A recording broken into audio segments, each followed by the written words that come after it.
Apple. We're just gonna get straight into the grit. The Bucks won. Giannis is that guy now. He is the best player in the NBA.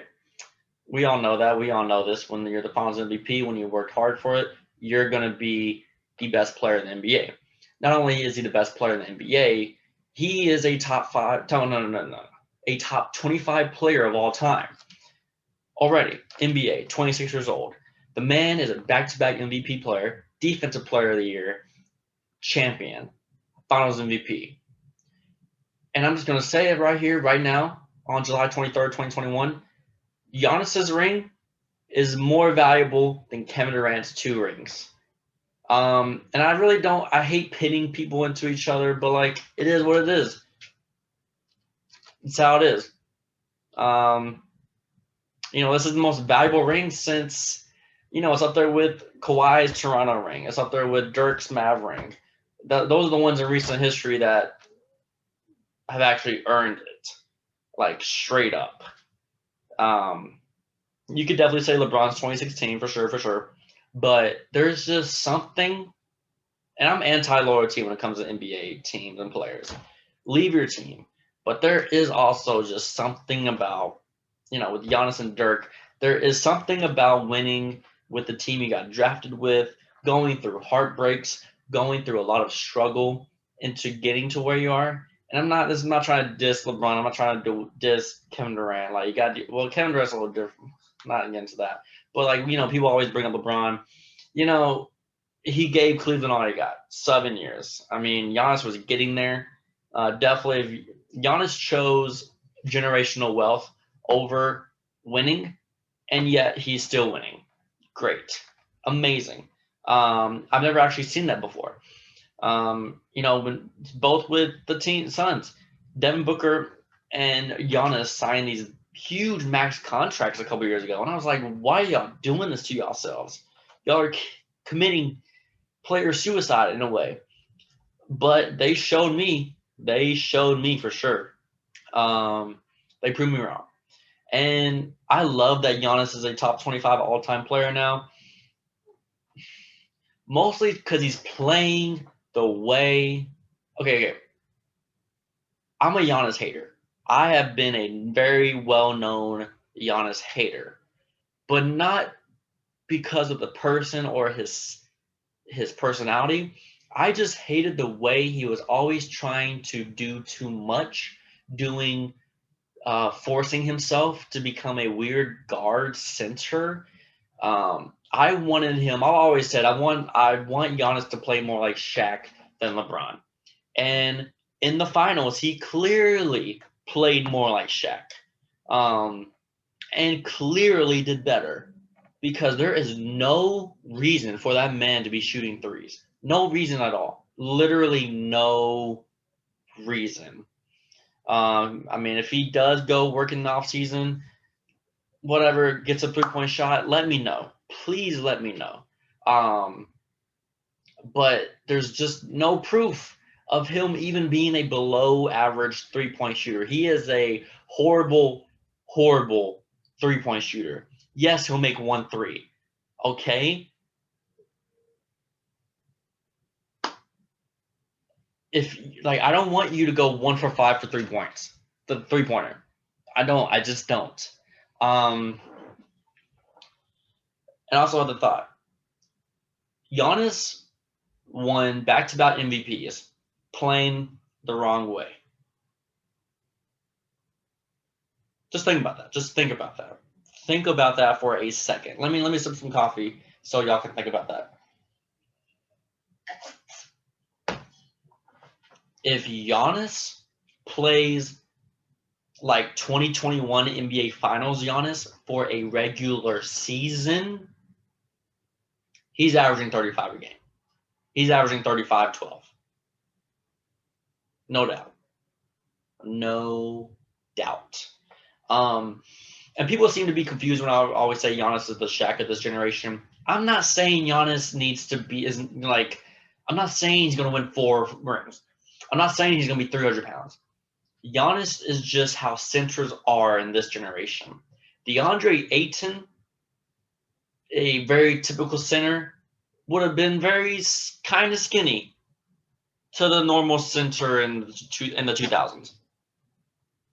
The normal center now is a very somewhat skinny-ish, long, versatile, run around fast, quick guy now.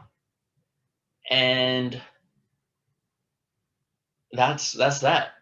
And Giannis is that guy.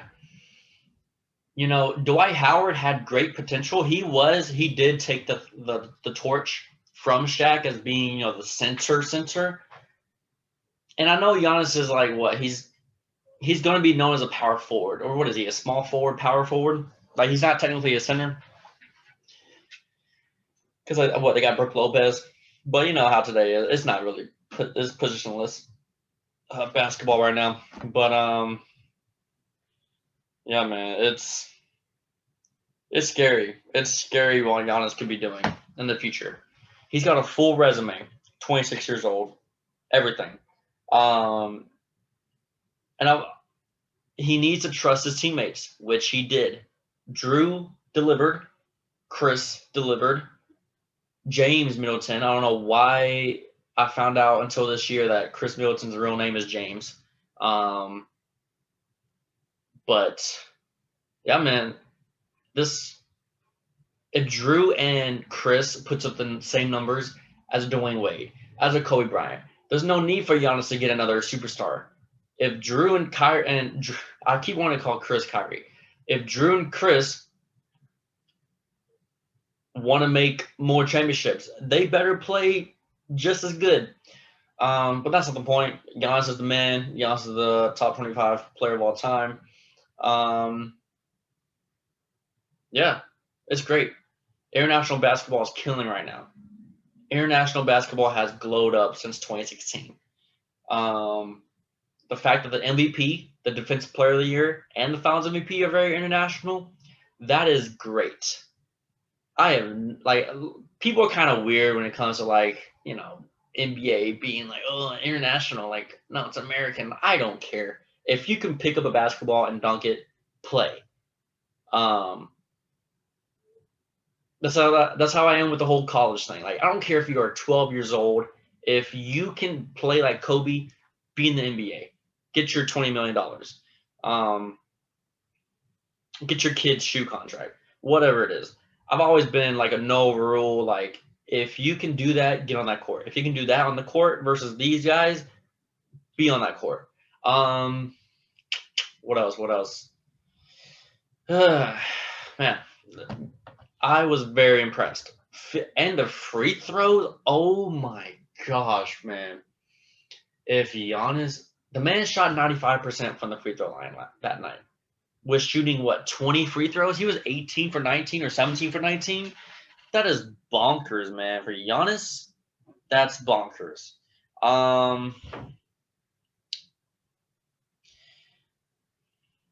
Yeah, and you know,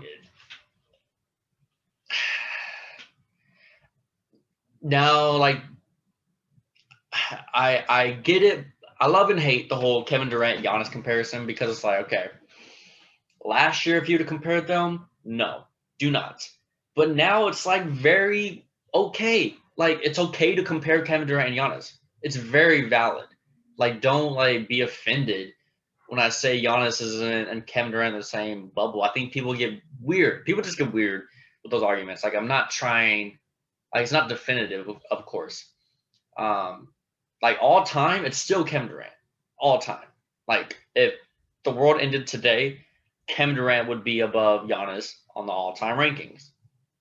Barely. To me, low key, barely. And that's only because I think Giannis is going to surpass Kevin Durant. I really do.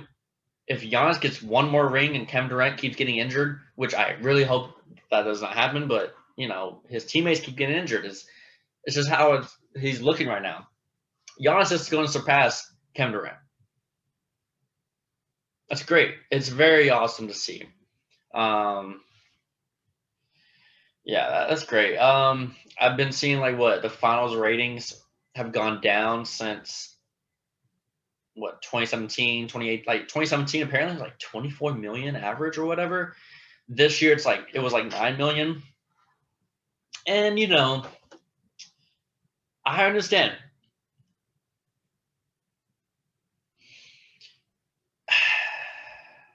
How do I say this without sounding weird? When LeBron is in the finals, it's just going to attract more people. It just is. Like, I'm not trying to, like, if I wish I was it's like, okay, that goes the same for MJ. I think some people will think if I'm a LeBron fan, I hate MJ. No, I don't. No. LeBron and MJ, when they're in the finals, there's going to be people watching. LeBron's a billionaire. When you have a billionaire playing basketball, people are going to watch. If Jeff Bezos was in the NBA, people would be watching. It's just, I don't know. It's just how it is. It's just how it is. Like, I like hate to sound like that, but just solely for the reason that the games are good does not mean it's going to attract more people. In 2017, what was it, like almost a sweep? It was a gentleman's sweep. It was horrible. The series was horrible, but the fact that it was because it was LeBron and the Warriors and Steph Curry, LeBron and Steph Curry, two of the biggest names ever, just media-wise. Steph Curry is even a top 5 all-time player, not top 10, and he's still attracting this many people. It's just how people view things. Now, if Giannis has potential to become a worldwide. He is a worldwide figure, but you got to attract the very below casual NBA fans, the fans that barely even know. How do I say this? The fans that are still like somewhat NBA fans, but they can't name more than 10 players in the NBA. My sister was like really kind of into basketball, I guess, like in the 2000s in the NBA with Dirk. She's just now finding out who Luka Doncic is. It's his almost 3rd year, and she's just now finding. We've been known Luka like as like diehard NBA fans. You got to get the people that are like my sister. The fact that yes, she likes basketball, but like if she can't name more than 10 players, and 2 of the players, and there's got to be players in those top 10 that are in the NBA Finals, that's when she would watch. I bet she would watch one game if LeBron and Steph. I bet she did, maybe. But that's what I'm saying. Like, you got yes, of course, the hardcore NBA fans like me and just several of us, we're gonna watch the NBA Finals, but you got to attract the lesser interested fans that are going to watch the finals, and that's all. That's all I'm saying. And especially with Giannis, the only bad thing about being universally loved is that you don't really have people that hate you or like dislike you. You got to have people that dislike you a little bit, just a little bit, to attract a huge crowd. With LeBron and Steph, we all loved and hated both those people. I've gone through I've loved and hated Steph, but I also loved and hated Giannis. Giannis has potential to get hated a little bit. If Giannis plays like the old Giannis next season, I will probably hate Giannis again. I will, for sure. Man, I'm everywhere. The thing about me, when I hate on a player, is only because he's either not getting the love he deserves, like James Harden, or he's not playing the right way, or he's not playing he's playing a way which is making him worse. And that was the deal with Giannis. Giannis was playing in a way that was not beneficial to winning championships. And I want all my players to win championships. I want everyone to win championships, or at least try their best. I want everyone. Okay, I want the best for everyone. And watching Giannis and seeing his personality, I came up with this quote or saying. I think, remember in 2015, 2016, everybody was like, oh my God, Steph Curry is so humble. Oh, he's so humble. Which he wasn't. Like, he was throwing up threes and doing crossovers and doing what do you call it? The tumble catapults? No, I don't know. He was doing like gymnastics, closing his eyes and running around like in a blowout game.